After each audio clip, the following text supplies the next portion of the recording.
Boom. Do do do do. Hey everybody, come on in here.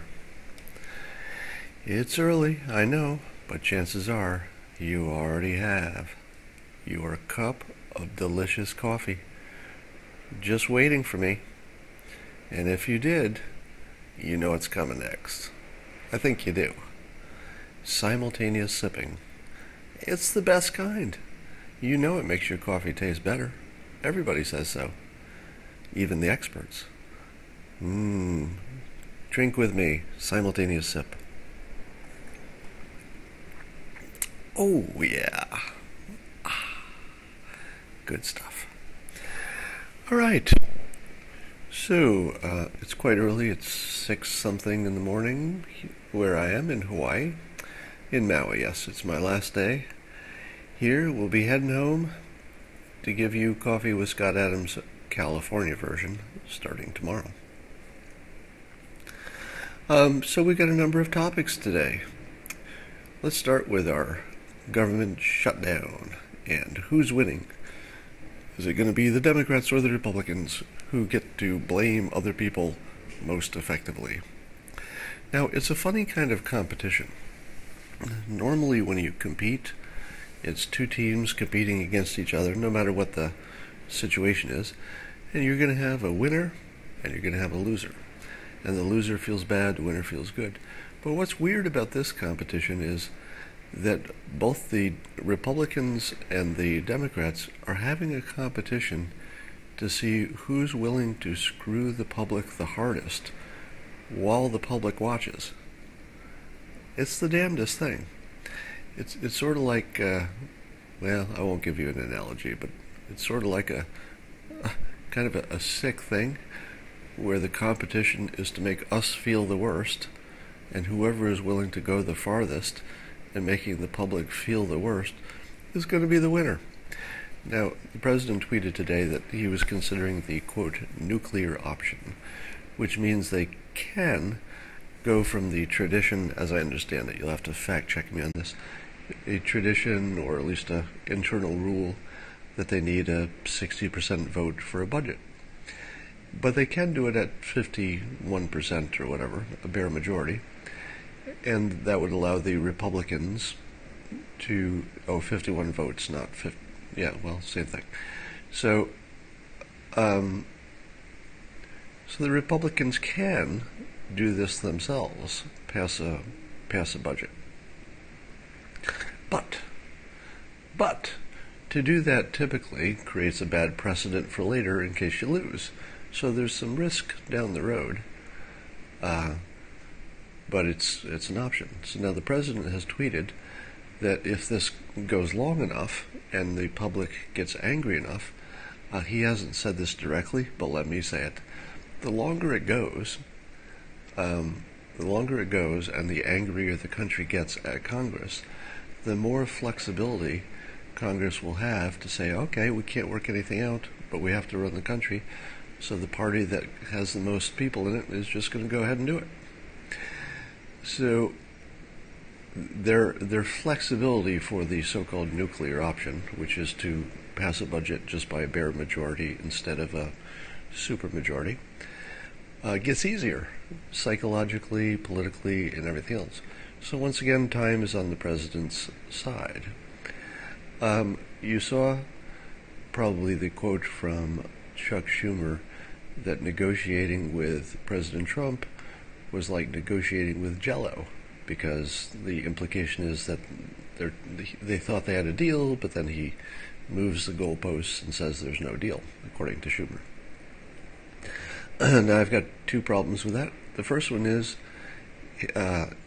he gets a penalty for bad use of analogies. The analogy for Jell-O is you either say it's like trying to nail Jell-O to a wall, because the Jell-O would slip off, or it's like trying to eat Jell-O with chopsticks. Now that's an analogy. But saying that that negotiating with the president is like negotiating with Jell-O, well, Jell-O's pretty popular. People like Jell-O, and it doesn't quite make sense as an analogy. But analogies aside, have you noticed that there was less funding for the wall the last time the president slapped them and sent them home to come back with a better deal? The next time they came back, after saying the president was completely unreasonable, they came back with a better deal for the president. Now, it wasn't nearly good enough, but we saw in real time that Trump negotiated the way good negotiators do. He walked away from a deal, and of course he walked away from it. He'll probably walk away from a few more, too. That's just sort of how it works. Because apparently he had the ace, which is they could do the nuclear option. He may have sensed that the Democrats were going to take a little more heat for this. And by the way, I'm not enough of a political expert to know what it means when you do a poll of who's going to get blamed and you try to figure out what that means for 2018. Most people say it doesn't mean anything for 2018 because it will be one of the smallest issues by the time the actual election pulls around. But what does it mean if the Democrats are being more blamed than the Republicans, but President Trump is also being blamed by a quarter or a third of the people? How does that play out for 2018? Well, probably not at all. Probably doesn't make any difference at all. But I wanted to talk about also the momentum question. Now, if you watched me on Periscope yesterday or the other day, I was saying that the momentum, the straight line projection or prediction, based on what we see now, would put, in my opinion, if nothing changed, but of course lots will change before 2018 because lots changes every single week. But if nothing different and big emerged, the Republicans are on a massacre course. In other words, the Republicans should win 2018 big unless something changes. Now keep in mind, I said that yesterday.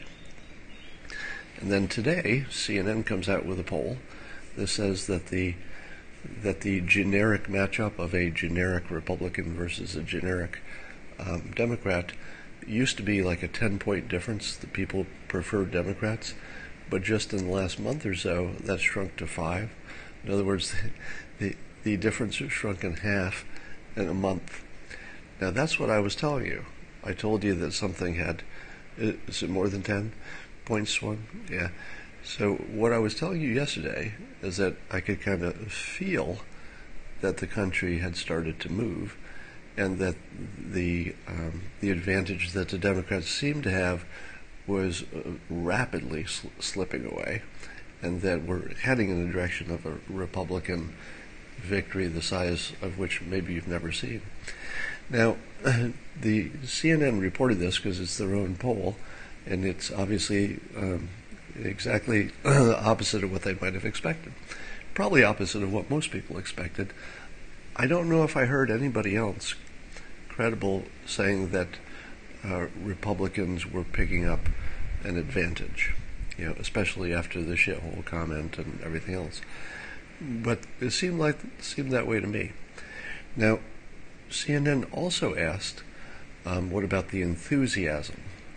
So this is an important metric, they say, because if you match the enthusiasm people have about actually going to the polls and actually voting, it looks like the Democrats have a really commanding lead in enthusiasm, which should translate, the experts will tell you, into more people showing up to vote, so therefore the Democrats would have an advantage that wouldn't even show up in the straight polling. Here's the problem. The problem is you've got this shy Trump supporter problem. So even if you think that you would prefer to vote for something that President Trump is associated with, you might not say you're enthusiastic about it. You might tell people, well, I'll hold my nose and vote for a Republican. I don't like it. I don't like being on a team with with somebody who says words like shithole and offends people, and oh my God, the way he tweets, the way he's tweeting, sometimes it gives me the vapors. I just want to faint when I see those offensive tweets. So when you're asking people how excited they are about voting for Trump, there are going to be a lot of people in the middle who are going to vote for Trump, who are going to say, yeah, but I'm not excited about it. That doesn't make it any more certain, because the difference between the Republicans and the Democrats is a pretty big difference. So they should be cautious about the enthusiasm gap, because I don't think that enthusiasm gap is what you think it is. And then put on top of that the fact that President Trump has not begun mobilizing the troops. Take our current situation and then imagine that President Trump is actually actively, let's say it's closer to the election, and he's actively trying to get out the vote. How much impact is that going to have? Imagine President Trump is trying to get out the vote and how effective he is at generating energy. And then the Republicans are trying to get out the vote using their most charismatic leader, who would be, it's going to come to me. Who's the most charismatic leader who could really create some energy on the Democratic side, the Democrat side? It would be Mrs. It's Mr. No. Well, it says Senator. No. Well, okay. Congressperson. No. They got nothing. They have nothing that can generate any excitement on their side. Just in terms of a charismatic personality. So, what was my other topic? I think I had another topic for this one. All right, does anybody have a question that they'd like to toss out while we've got about 2,000 people here? Oh, so New York Times had an opinion piece in which I tweeted that this morning, in which they had noted that time has compressed in the age of Trump. In other words, things are happening so quickly that it seems like the year is going fast, the week is going fast. I already can't remember the whole shithole thing. It's starting to fade in memory because it seems so long ago. Somebody asked me if I saw Naval Ravikant's first Periscope, and the answer is I did. I didn't see it live, but I was watching the replay. It was actually pretty fantastic. He said he had 36,000 people already have watched it, and that was yesterday. So it looks like it's going to be huge. A number of people have asked me, but have also asked him, apparently. This is Naval, at Naval, if you want to follow him on Twitter or Periscope.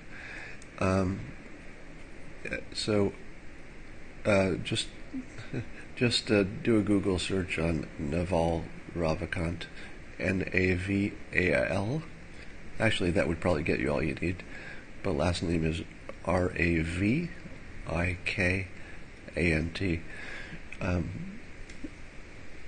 So he's one of the probably most respected voices in the field of technology and a whole bunch of other fields, crypto, you name it. He's a man of many talents. Anyway, people have asked if we would appear together on a Periscope sometime, and he and I have agreed to do that. So we don't have a plan for that, but we've agreed to do it, so that'll happen. Will the Stormy Daniels story hurt Trump? Nope. Because the Stormy Daniels story is just baked in. Did anybody think there would not be some kind of story about, a some woman who claimed something happened. Now, whether it's true or false, or a little bit true or a lot true, kind of doesn't matter. It's all baked in. There's no surprise here. What is interesting, and I haven't seen the media connect it yet, is that CNN, was it CNN? I think, might have been Fox, but I think it was CNN, ran a story that a surprising number of female porn stars have died this year. Now, what a weird story to run. And most of them died from drug overdoses, I think. Yeah. And so I don't know if that was a warning to Stormy Daniels through channels or not, but it was a big coincidence that Stormy Daniels is out there at the same time that there's a story about how many porn stars have died in the last year. Now, I'm not saying that Trump was behind that, but it's sort of a weird coincidence, don't you think?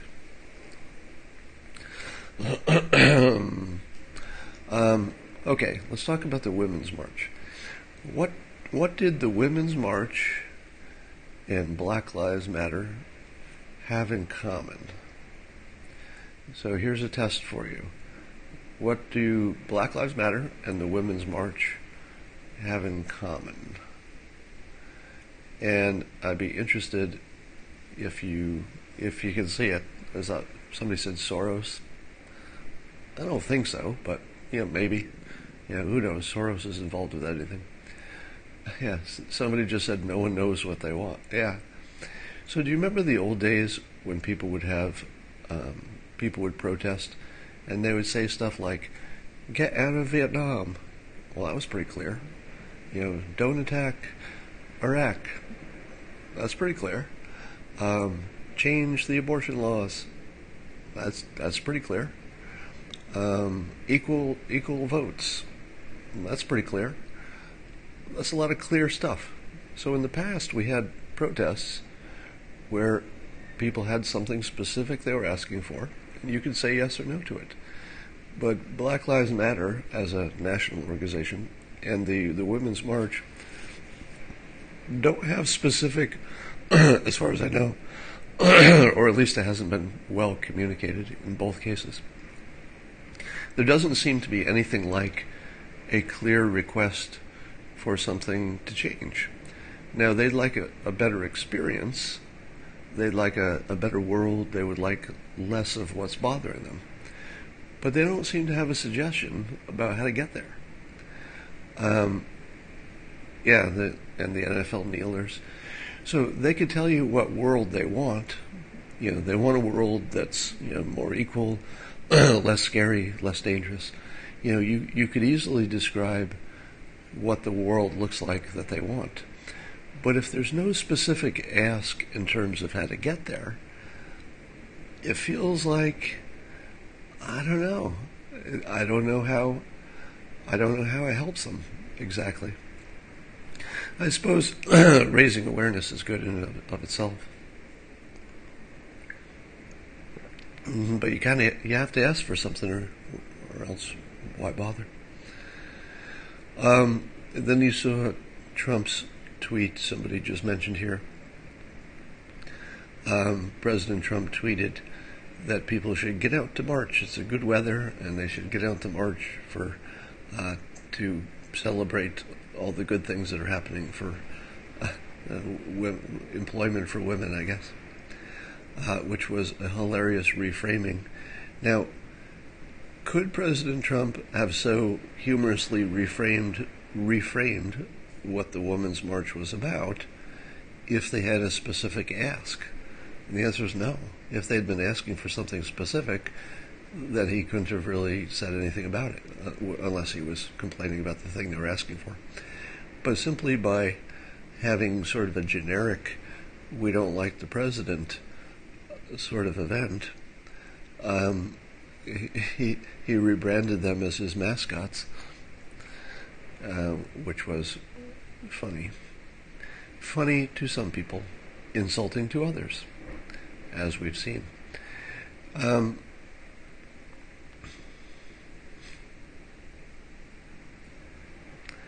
They are going to release the memo. Yeah, so well, let me correct some misunderstandings that I had been under.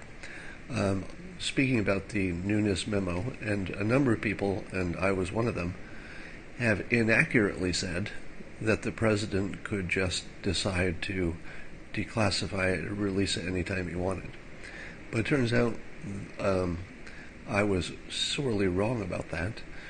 And the reason is that the president does not have control over secrets and confidential stuff that is owned by the legislative branch, because the separation of powers does not let the president overrule the internal workings of Congress.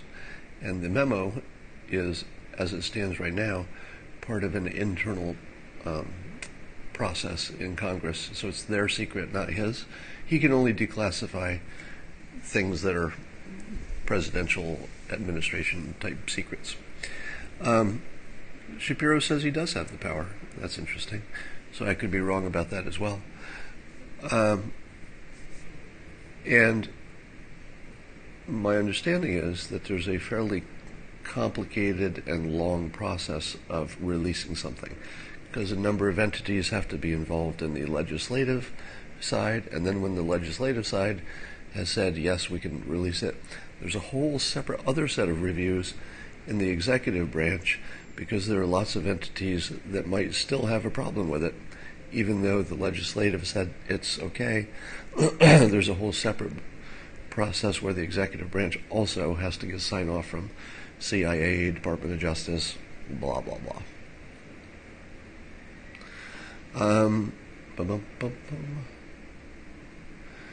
Somebody says they believe I'm wrong about this. I could be wrong about this. So you should give me low credibility about a legal, technical, constitutional question. But I think you want to look into it because I suspect that it's going the only path it could go, which is through channels. And by the way, once I heard how many channels are involved, in other words, how many departments have to sign off on something like this, then it was clear to me that the president should not act under any circumstances. He should not act to, even if he had the power, which I doubt, to override that and speed it up. Because you want whatever comes out of this process to be completely blessed by everybody who has an interest. So you're not arguing about the process. And the president has no advantage in hurrying it up, because in the meantime we'll all be imagining the worst case scenario. So our imaginations will be more damaging than the information itself in all likelihood.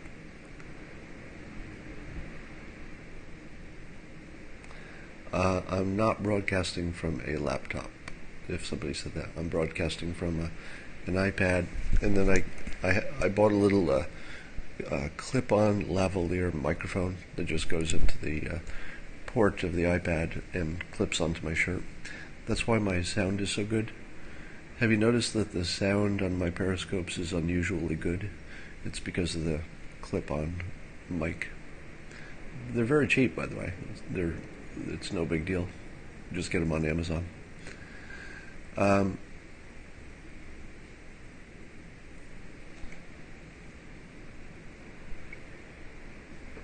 Good. I'm glad the sound is good. You can even hear the ocean. Cool. Best book in the last decade? Somebody said Sapiens. Not somebody, but that was Naval actually said that. How are the allergies? Somebody asked me how the allergies are. Since I've been in Hawaii for a week, and I've had zero allergic anything. I haven't had a runny nose, stuffed up head, nothing for a week. So apparently there's something about California that's triggering my allergies. Win Bigley is the best book, some people say. All right, let me ask you a question that this is an embarrassing question. All right, I'm going to ask you a question that I wouldn't ask except that I have a somewhat intimate relationship with probably at least 3/4 of the people who are watching this right now. An intimate relationship based on these periscopes, because it is a weirdly intimate medium. I think you'd agree this is more intimate than any other medium.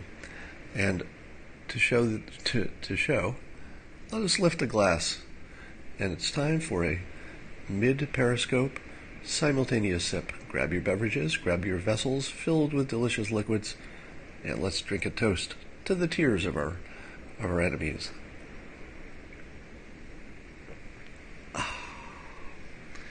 All right, so I'm going to ask you a question which I do understand will sound weirdly obnoxious to a number of you, and I wouldn't do this in a regular public setting.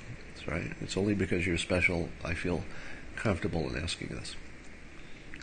These periscopes I enjoy completely, but I also have lots of other things I could be doing, and all of the other things I could be doing, at least in the realm of, professional stuff, would be very profitable. And so I asked myself, is there any way this could be profitable without changing the experience? So I don't want to add advertisements because that just ruins everything. I don't want to, and if I had a sponsor, then I'd feel like I had to censor myself a little bit. It wouldn't matter who the sponsor was. I'd say, well, I don't want to lose my sponsor, so I'd better make this a little more PG. So I don't want a sponsor. I don't want ads. And what would be the other way to make money? I don't know. And I don't want any kind of a paywall where you have to pay for it. So I don't want you to pay. I don't want you to see an ad. But most of you know I lost something like 1/3 of my income talking about this. So not only does Periscope not make me money, but the collective act of writing and talking about Trump's persuasion skills has cost me roughly 1/3 of my income. So the question is, if I were to open, somebody just said it right there, so if I were to open a Patreon account, which I actually already filled out a page, I just haven't shared it with anybody yet, because I'm just thinking this through, and I wanted to get you guys' opinions before I do anything. Would a Patreon account, in my case, be good or bad? Now keep in mind that you would never see it, it would never stop you from enjoying this experience, and in fact, it would help to fund bringing what you see here to a podcast, so you could consume it as a podcast, which you can do offline. There's some advantages of being audio only, or you could consume it on YouTube. Right now there are some illegal YouTubes running my stuff. Somebody says they lost 1/3 of their family talking about Trump. So you don't have to say whether you would be willing to fund a Patreon for me. The question is, would it be a good idea? In other words, does it cheapen the experience in some way, or is it just legitimate that people who do things for free that have a fairly large market value should at least allow people the option of sponsoring it in their own way while maintaining complete freedom of speech, I guess, because you could stop funding it anytime you wanted. So what's your opinion? I'll tell you the account in a moment. Doesn't sound okay. Do it. Some would like it. Know you are rich enough. How does it work? So Patreon is just a website you go and you find the artist that is signed up, and you just put in your credit card and say, I'll give that one person $1 a month until I don't feel like it anymore. It incents people to do more of whatever you want them to do. So Patreon allows you to be a patron of the arts. So much the way in the old days, you had to have a billionaire be a patron for Leonardo da Vinci or whatever. It's the modern way to do that with technology. So, so some people are saying it's cheap, cheapens the great karma you're creating. Yeah, so that's the big question, right? If it cheapens the experience, it's not worth doing. Because, you know, we have a shared experience which we all enjoy. Take money by Bitcoin. Twitch is better than Patreon? I don't know enough about Twitch. I should look into that. No, Patreon wouldn't change the experience at all. You would see this exactly the way it is, no ads, no nothing. But I would just mention my Patreon account, maybe either in the bio or at the end of my blog post, that sort of thing. Sam does it? Did somebody say Sam Harris does it? I don't think that's true, is it? But Jordan Peterson does it. Now, when Jordan Peterson does it, do you feel the same? Or, because I don't think he's gotten any pushback from it. Well, maybe he has. How would I know? I say that like I know. I feel it does cheapen it slightly. Yeah, it wouldn't be the same experience. So if you knew that people were donating to fund the experience, to extend this to podcasts and to YouTube, because there's kind of a daily engineering process that would have to go through to massage these for different formats and stuff every day. It would cause some eye rolling. Yeah, there would be a lot of eye rolling, wouldn't there? But in this case, the special case here is that I lost a third of my income to do this because I thought it was important. Some people would like to, you know, adjust the karma of that.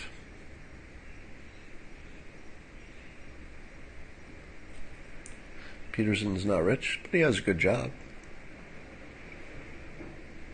So Sam Harris has a Patreon. So the Patreon supporters get a little bonus. I don't know what that would be in this case. I thought about that, but it would feel weird. Yeah. Okay. Somebody just signed up.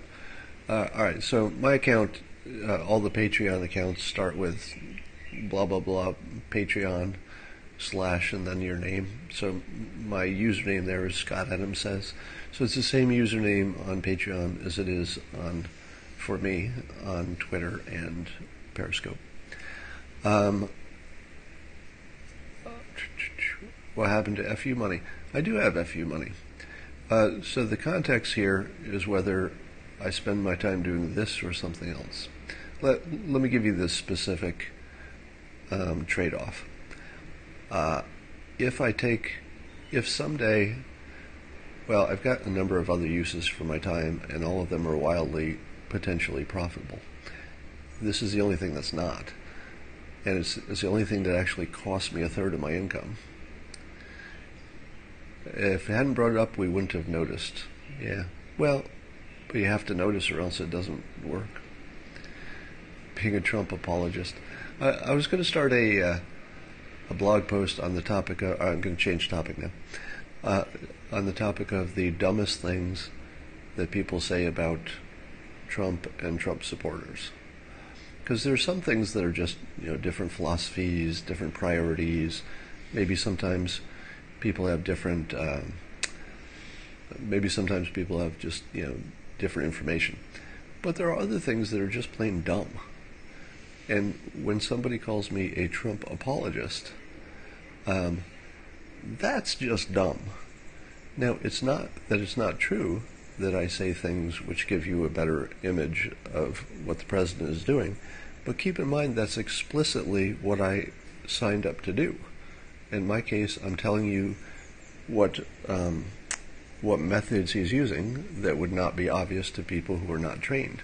So the very context of what I do is telling you that things that look random to you have in fact scientific, well-tested persuasion qualities. And it's all you can fact check all of it. It's easy to check if anything I say about persuasion is true or not, and I stick pretty closely to things I think are true. So when people call me an apologist, that's kind of word thinking, because isn't an apologist anybody who supports somebody? You know, if you support somebody in any way, aren't you saying good things about one side? What does it mean to be an apologist? All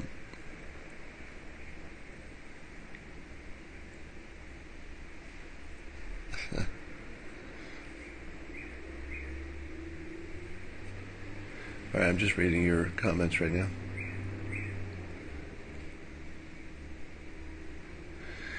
Yeah, the other thing is that when people say, I'm always defending Trump, if they're not a regular viewer, that makes perfect sense, because what they would see of me would be just the more popular periscopes, or they might have seen 2 or 3 things I've done. I only choose the things to talk about where he's doing something right, because then you learn what to do right. Sometimes I choose the other side doing something wrong, so you learn not to do that. But if you watch the breadth of what I do, you would see that I do have a report card for the president in which he does not have all A's. I still give him a grade of F for race relations, but I have hope that could change.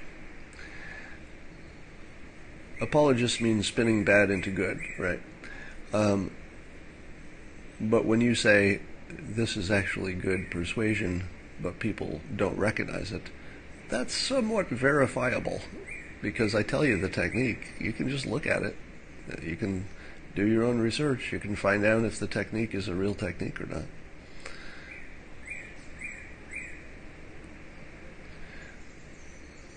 They think you're trying to make Trump look better? Well, that's the effect of it, of course. If you understand that it's technique, it does make him look better.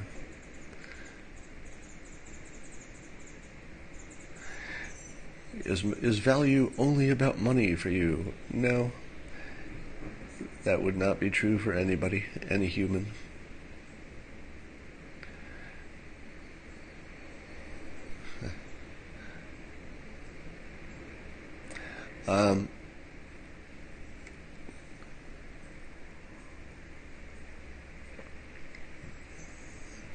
So there's it's interesting that some people are saying that they would stop watching my periscopes if other people supported me financially, and it was completely in the background, that people would still leave my periscopes. That's rough. You're tough. You're rough. Is that the same as a sycophant? Yeah, apologist and sycophant. Why can't you just be someone who explains stuff? Am I a natural early riser? Yes. By 3 or 4 in the morning, I only want to wake up. I do not like being... If I sleep past 5 in the morning, I'm not as happy the whole day.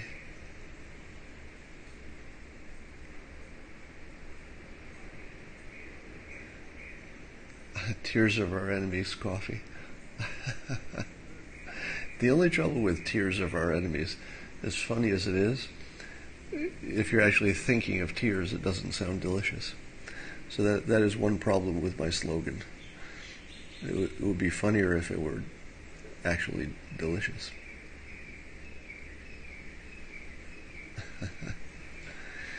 Can I stop the California tax increases that I will get? Unfortunately, that is beyond my powers.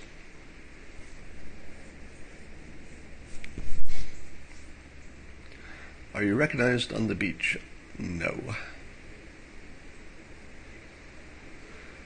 There are a lot of people say they'd be willing to donate to Patreon, and I would be humbled by that, I must say.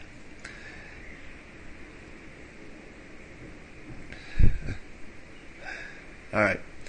So I don't think I'm adding any value at the moment. Does anybody have any questions? Anything they'd like to follow up on? I've still got a little bit of delicious coffee left. Oh, Naval said the idea that we live in a simulation is useless because it would be effectively the same to us. Like we wouldn't be able to tell the difference. I would argue that that's not true. And maybe when I talk with Naval we can get into it, but I'll tell you my argument. So here are the two arguments. One is that we live inside a simulation, and that's meaningful. In other words, knowing that has some value. And the other is Naval's comment that even if we are living in a simulation, it doesn't matter because we would act exactly the same, and there's no afterlife, so why even talk about it? He might be true. He might be right. But here's the thing. If we are living in a simulation and we do figure it out, there might be a way to, let's say, author your life within the simulation that would be different than if we lived in a flesh and blood world. There may be a way to predict things that you couldn't predict if you were not a simulation. So it's a weak argument to rely on, I know, but you could certainly test it and find out for yourself. Right now other people are monetizing. So other people are taking these periscopes and putting them on YouTube and monetizing them. And there's even somebody, don't accidentally give money to the wrong person. There's somebody who takes these and puts them on Patreon and acts like they're me. So make sure you get the one that has Dilbert in the title.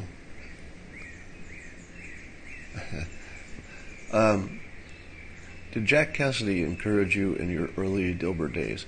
He encouraged me to become a cartoonist. So Jack Cassidy was the cartoonist who got me started with his advice and encouragement.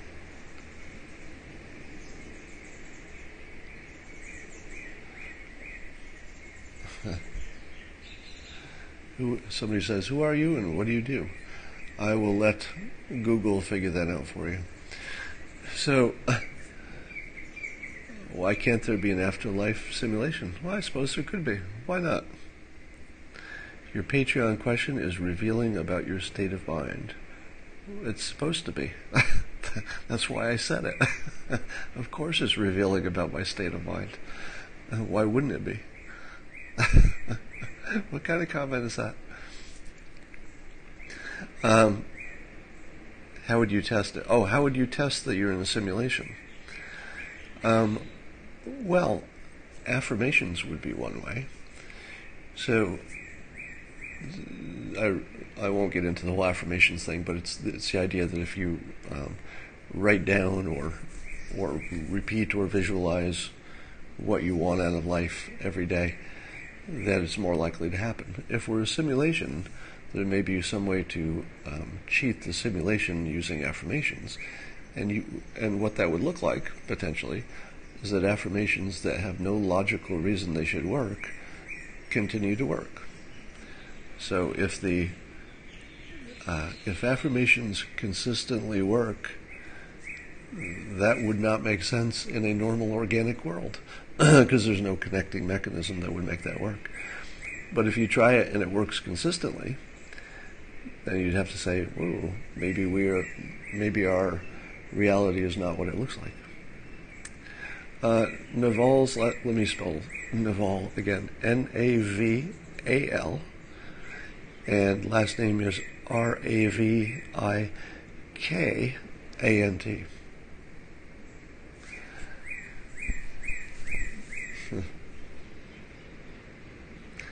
Clarity is my middle name. Thank you. Do the super hearts pay you? Honestly, I don't know how that works. If somebody's paying me with super hearts, I've seen some super hearts. Is there some way to cash them out? I don't know. I don't know anything about that, actually.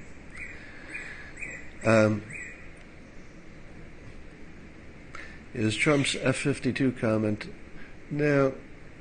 President Trump referred to F-52s.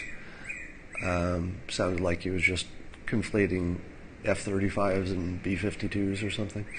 I don't think there was anything to that except two words getting mixed up.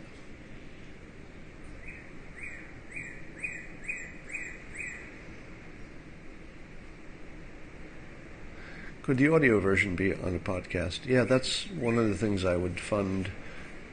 So right now, honestly, I'm not incented to do any work to take what we're doing now and put it in different forms, because what I'm doing now is fun. I enjoy talking with all of you, but doing the work of converting these and making sure that they're always in the right form and loaded on other platforms and stuff, that would just be work. So I wouldn't be doing that unless this became somehow self-funding.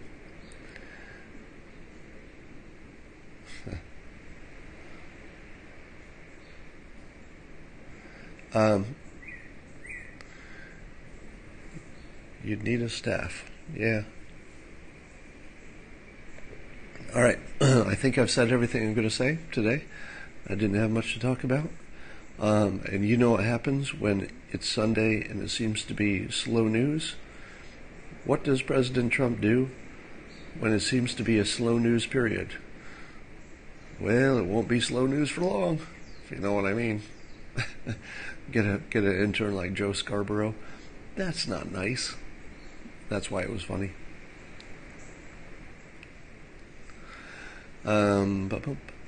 You're already paying Mike Cernovich. How does Mike Cernovich monetize? I've never asked him that. All right. For now, I'm going to say thanks for watching. Have an amazing day, and I'll be